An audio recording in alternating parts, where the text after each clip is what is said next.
please, I'm in a very big pain. Marcus, please, I'm dying.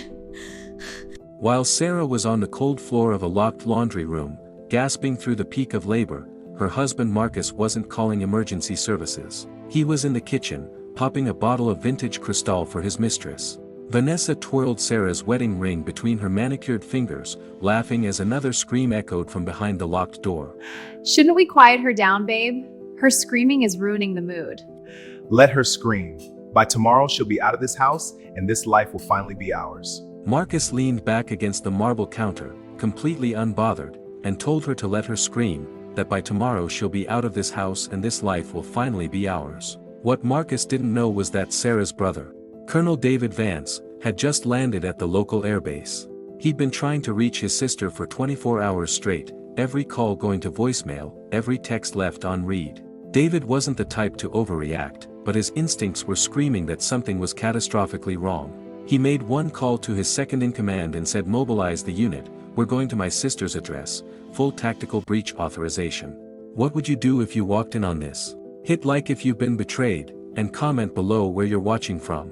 Marcus poured another glass of champagne while Vanessa strutted around the living room in Sarah's designer robe, already planning which pieces of jewelry she'd keep and which she'd sell. She told Marcus he should have done this months ago, that Sarah was always too weak, too pathetic to deserve a man like him. Marcus agreed, saying Sarah had been dead weight for years, and now with the baby coming he finally had the perfect excuse to erase her from his life completely. What neither of them realized was that 3 black SUVs were already pulling up to the gated entrance of their luxury estate. David sat in the lead vehicle, his jaw clenched, his team of 8 elite operators checking their gear in absolute silence. This wasn't a rescue mission yet, this was a breach, and David Vance never failed a breach. Inside the house, Vanessa was trying on Sarah's diamond necklace in front of the hallway mirror while Marcus scrolled through his phone, looking at divorce lawyers. Another agonized scream came from the laundry room and Vanessa rolled her eyes dramatically, asking Marcus if he was sure the door was locked tight because she really didn't want that woman stumbling out and ruining their celebration. Marcus laughed and assured her the deadbolt was secure, that Sarah wasn't going anywhere until he decided what to do with her. He even joked that maybe he'd just leave her in there until she passed out, then call emergency services and play the concerned husband who found her collapsed. Vanessa clinked her glass against his and called him brilliantly ruthless. Outside, David's team had already bypassed the gate security system in 45 seconds flat. They moved through the darkness like shadows, splitting into coordinated positions around every entrance and exit of the house. David's earpiece crackled as his tech specialist confirmed thermal signatures, 2 targets in the main living area, 1 in a locked room showing elevated heat signature and erratic movement. David's blood ran cold when he processed what that meant. His sister was trapped and in distress. He gave the signal, "All units stand by for breach on my mark." Back inside, Marcus was telling Vanessa about his plan to claim Sarah abandoned the baby, that he'd file for emergency custody and paint her as an unstable woman who disappeared during a mental breakdown. Vanessa loved it, saying they could even sell the story to the press, make Marcus look like a devoted father raising a child alone after his wife's tragic breakdown. They were so absorbed in their scheme they didn't hear the subtle click of the back door being unlocked or the whisper-quiet footsteps moving through the house. David and his team were inside, moving with lethal precision through the hallways, clearing rooms in seconds. Sarah's screams had weakened to desperate whimpers now, her body shaking on the concrete floor, the baby coming whether anyone helped her or not. David reached the laundry room first and heard his sister's labored breathing through the door. His hand went to the deadbolt and rage flooded his system when he realized she was locked in from the outside. He pressed his earpiece and told his team he had confirmation of hostage situation, victim is his sister in active labor, perpetrators still unaware in the main room. His second-in-command asked if they should switch to arrest protocol and David said negative, "We breach hard and fast, I want them to feel every second of what's coming." In the living room, Marcus was showing Vanessa photos on his phone of a penthouse apartment he planned to move them into, paid for with Sarah's inheritance money that he'd already transferred into offshore accounts. Vanessa squealed with excitement and kissed him, saying he thought of everything. She suggested they should go out to dinner to celebrate, somewhere expensive where everyone could see them together as the new power couple. Marcus agreed but said they should wait a few more hours, just until he was certain Sarah was completely incapacitated and wouldn't cause problems. Vanessa pouted but understood, pouring herself more champagne and settling onto the leather couch with a satisfied smile. What they didn't see was David's hand signal to his team, the final confirmation that breach was imminent. 3 operators took position at the living room entrance while 2 covered the back exits and 3 more secured the perimeter. David looked at his watch, calculated his sister's condition, and made his decision. He spoke into his radio with ice-cold clarity, "All units breach in 3, 2, 1, execute." The sound that followed was unlike anything Marcus or Vanessa had ever experienced in their privileged lives. The front door exploded inward with a concussive bang as the tactical team deployed a breaching charge, smoke and splinters filling the air. Before Marcus could even stand up from the couch, 4 operators in full combat gear stormed through the entrance, rifles raised, laser sights painting red dots across his chest. Vanessa screamed and dropped her champagne glass, the crystal shattering across the marble floor. One operator shouted "Federal breach, hands visible, do not move," and Marcus's face went from confusion to absolute terror in half a second. David walked through the smoke-filled doorway in full tactical gear, his face hidden behind a ballistic mask but his eyes locked onto Marcus with unmistakable fury. He didn't say a word as 2 operators forced Marcus and Vanessa face down onto the floor, zip-tying their hands behind their backs while reading them their rights. Vanessa was screaming about calling their lawyer, crying that this was illegal entry, but her voice died in her throat when David removed his mask and she saw his face. She recognized him immediately from Sarah's family photos, the decorated Special Forces commander, the man who'd survived 3 tours in hostile territories and come home with more commendations than most soldiers see in a lifetime. Marcus started stammering that there must be some mistake, that he was Sarah's husband and whatever David heard was a misunderstanding. David crouched down until he was eye level with Marcus and asked him one question: "Where is my sister?" The way he said it wasn't loud or aggressive, it was quiet and controlled, which somehow made it infinitely more terrifying. Marcus tried to play innocent, claiming Sarah was upstairs resting, that she hadn't been feeling well. David stood up and told his operator to get medical in here now. "My sister is locked in the laundry room in active labor." The color drained from Marcus's face as he realized David already knew everything. Vanessa started crying harder, trying to explain that Sarah was fine, that Marcus was about to call for help, they were just waiting for the right moment. David ignored her completely and moved to the laundry room door, using a tactical tool to force the deadbolt. The door swung open and the sight that met him almost broke his composure. Sarah was collapsed on the concrete floor, soaked in sweat and tears, her body trembling with exhaustion. Her eyes widened when she saw her brother and she tried to speak but could only manage a broken sob. David dropped to his knees beside her, his tactical training taking over as he assessed her condition while his medic rushed in with emergency supplies. He told his sister to stay with him, that she was safe now, that he had her. The team medic immediately began working on Sarah, checking her vitals and the baby's status while David held his sister's hand and told her she was going to be okay. Sarah managed to whisper that the baby was coming and David nodded, telling the medic to prepare for emergency field delivery. In the living room, Marcus was hyperventilating against the floor, trying to come up with an explanation that would save him. He started shouting that this was all a misunderstanding, that Sarah had locked herself in there during a mental episode and he was just about to break down the door himself. One of the operators told him to shut his mouth before they made him. Vanessa was crying and begging to be let go, claiming she had nothing to do with this, that she just got there and didn't know Sarah was in the house. The operator standing over her asked if she wanted to explain why she was wearing the victim's wedding ring then. Vanessa looked down at her hand in horror, having completely forgotten she was still wearing Sarah's jewelry.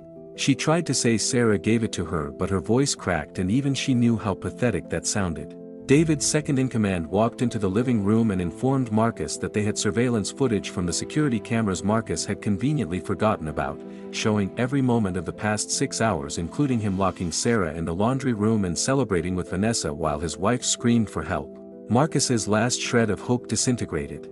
Back in the laundry room, Sarah delivered her baby girl with David and the medic coaching her through it. The moment the baby cried, Sarah broke down in tears of relief and exhaustion.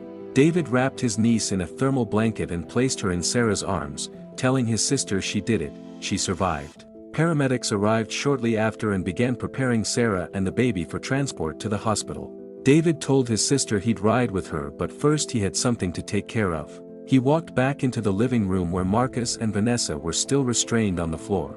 If you're loving this story, Smash that subscribe button and hit the notification bell so you don't miss what happens next. David stood over Marcus with his arms crossed, his face unreadable but his presence overwhelming. He told Marcus that he was being charged with attempted manslaughter, false imprisonment, criminal neglect, and about 6 other felonies that would put him away for decades. Marcus started pleading, saying he could explain everything, that he panicked and made a terrible mistake. David cut him off and said the only mistake was Marcus thinking he'd get away with it. He informed Marcus that every asset in his name was being frozen as of 10 minutes ago, that Sarah's lawyer was already filing for emergency protective orders, and that the baby would never know him as anything but the man who tried to kill her mother. Vanessa tried one last desperate play, claiming she was a victim too, that Marcus manipulated her and she had no idea how serious Sarah's condition was. David finally looked at her and said the recording of her mocking Sarah's screams suggested otherwise. Vanessa's face went white as she realized they had audio evidence too. David told his team to get them both out of his sight before he did something that would ruin his military career. The operators hauled Marcus and Vanessa to their feet and escorted them outside where police units had just arrived to take custody. Marcus was still trying to talk his way out of it, telling the officers this was his house and he had rights. One officer informed him that his rights were currently limited to remaining silent, and he should probably take advantage of that. As they loaded Marcus and Vanessa into separate patrol cars, neighbors began emerging from their luxury homes, drawn by the commotion. The scene of Marcus being arrested in his own driveway spread through their elite community like wildfire. David didn't care about the spectacle. He returned to the laundry room where paramedics were stabilizing Sarah and the baby for transport. Sarah reached for her brother's hand and thanked him for finding her, her voice barely above a whisper. David told her he'd always find her, that she was never alone. The ambulance pulled away with lights flashing while David coordinated with his team to secure the house as a crime scene. At the hospital, doctors confirmed that despite the traumatic circumstances, both Sarah and her daughter were stable and would make full recoveries. Sarah was admitted to a private room where David stationed 2 of his operators outside the door, not taking any chances that Marcus might have connections who'd try something stupid. Sarah finally had a chance to process everything that happened and she broke down crying, apologizing to David for getting into this situation. David sat beside her hospital bed and told her she had nothing to apologize for, that Marcus was a monster who hid behind a charming mask and fooled everyone. He asked if there had been warning signs and Sarah admitted there had been. That Marcus had become increasingly controlling over the past year, isolating her from friends and family, managing her finances, monitoring her phone. She said she thought about leaving but Marcus convinced her she was overreacting, that he was just being protective. Then when she got pregnant, Marcus seemed happy at first but his behavior grew darker. He started making comments about how the baby would tie him down, how Sarah was trapping him. She never imagined he'd actually try to harm her though. David told his sister that none of this was her fault, that abusers are experts at manipulation and gaslighting. He promised her that Marcus would pay for everything he'd done. Meanwhile, at the police station, Marcus was in an interrogation room demanding his lawyer and refusing to answer questions. Vanessa was in a separate room, crying and trying to negotiate some kind of deal by offering to testify against Marcus. The detective interviewing her informed Vanessa that she was equally culpable since she actively participated in keeping Sarah imprisoned and mocked her suffering. Vanessa realized she'd destroyed her life for a man who was probably going to throw her under the bus the first chance he got. The detective asked if Marcus had promised her money or Sarah's assets and Vanessa foolishly confirmed everything, thinking cooperation would help her case. She didn't realize she was just providing more evidence against herself. News of Marcus's arrest spread beyond just the neighborhood. By the next morning, local media had picked up the story and it was all over social media. Marcus Hartwell, wealthy investment banker arrested for imprisoning his pregnant wife during labor, became a trending topic that destroyed his reputation in hours. His company immediately suspended him pending investigation and several business partners publicly cut ties. Marcus's lawyer arrived at the police station and was briefed on the charges. Even he looked disgusted after hearing the evidence. He told Marcus his best option was to plead guilty and hope for leniency rather than going to trial where a jury would crucify him. Marcus refused, insisting he could spin this as a misunderstanding, that Sarah was mentally unstable and he was trying to protect her from herself. His lawyer flat out told him that defense wouldn't work when they had video and audio of him celebrating with his mistress while his wife was in labor on a concrete floor. Back at the hospital, Sarah was recovering physically but the emotional trauma was hitting her in waves. She held her daughter and cried, thinking about how close she came to both of them dying. David brought in a trauma counselor and a lawyer specializing in domestic violence cases. The lawyer explained that Sarah had grounds for a criminal case, a civil lawsuit, and immediate divorce with full custody. She also explained that Marcus's assets could be seized as part of restitution and that Sarah would likely receive a substantial settlement. Sarah said she didn't care about the money, she just wanted to make sure Marcus could never hurt anyone else. The lawyer assured her that with the evidence they had, Marcus was facing minimum 15 years in prison even with a plea deal. Vanessa's situation wasn't much better. Her family disowned her after seeing the news, her employer fired her for moral conduct violations, and her lawyer told her she was looking at 5 to 8 years as an accomplice. She tried to reach out to Marcus from jail, hoping he'd somehow help her, but he refused all her calls. She finally understood she'd been used and discarded. 3 weeks later, Marcus's bail hearing became a media circus. His lawyer argued for house arrest, claiming Marcus was a pillar of the community with no prior record. The prosecutor countered with testimony from Sarah, medical records showing the trauma she endured, and the damning video evidence. The judge took less than 5 minutes to deny bail, stating that Marcus posed a clear danger to Sarah and had already demonstrated he'd go to extraordinary lengths to harm her. Marcus's face went pale as he was remanded back to custody. Outside the courthouse, Sarah gave a brief statement to the press with David standing protectively beside her. She said she was sharing her story because she wanted other women in abusive relationships to know they weren't alone and that there was help available. She thanked her brother and his team for saving her life and said she was focused now on healing and raising her daughter in safety. The public response was overwhelmingly supportive, with domestic violence organizations reaching out to offer resources. Marcus's trial was set for 6 months out, but his lawyer was already pushing for a plea deal. The evidence was simply too overwhelming. Vanessa accepted a plea bargain, agreeing to testify against Marcus in exchange for a reduced sentence of 4 years. During her deposition, she revealed even more disturbing details about Marcus's plan, including that he'd researched how long someone could survive without medical attention during labor and had calculated that he could claim ignorance if Sarah died. That revelation made Marcus's premeditation undeniable. Sarah filed for divorce and it was fast-tracked given the circumstances. The judge awarded her full custody, all marital assets, and a restraining order preventing Marcus from ever contacting her or their daughter. Sarah decided to sell the house where her nightmare occurred and move closer to David's base where she'd have family support. She was building a new life, one where she and her daughter would be safe and loved. 6 months after that horrific night, Marcus stood in court as the jury delivered their verdict. Guilty on all counts. The judge sentenced him to 18 years in prison with no possibility of parole for at least 12. As he was led away, Marcus finally broke down, the reality of his actions crushing him. He'd destroyed his life, his freedom, and any chance of ever knowing his daughter because of his selfishness and cruelty. Vanessa served her time quietly, becoming a cautionary tale in the process. Sarah thrived in her new life. Her daughter, Maya, was healthy and happy, surrounded by family who adored her. Sarah started working with domestic violence organizations, using her story to help other women recognize the signs of abuse and find the courage to leave. David remained her rock, visiting every weekend and spoiling his niece relentlessly. Sarah even started dating again eventually, taking it slow but open to finding real love with someone who truly respected her. She'd learned what she deserved and would never settle for less again. On Maya's first birthday, Sarah held a small celebration with David and close friends. As she watched her daughter smash her birthday cake with pure joy, Sarah felt overwhelming gratitude. She'd survived the worst night of her life and came out stronger. Marcus thought he could break her, cage her, silence her. Instead, she'd broken free and rebuilt herself into someone even more resilient.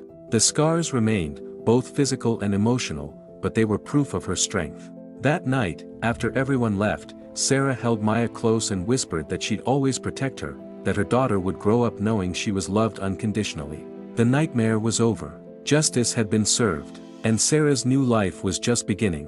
What did you think of this story? Drop a comment sharing your thoughts on betrayal, justice, and second chances. Don't forget to subscribe for more intense storytelling. Hit that like button if this story moved you, and share it with someone who needs to hear a survivor's story. What should we cover next?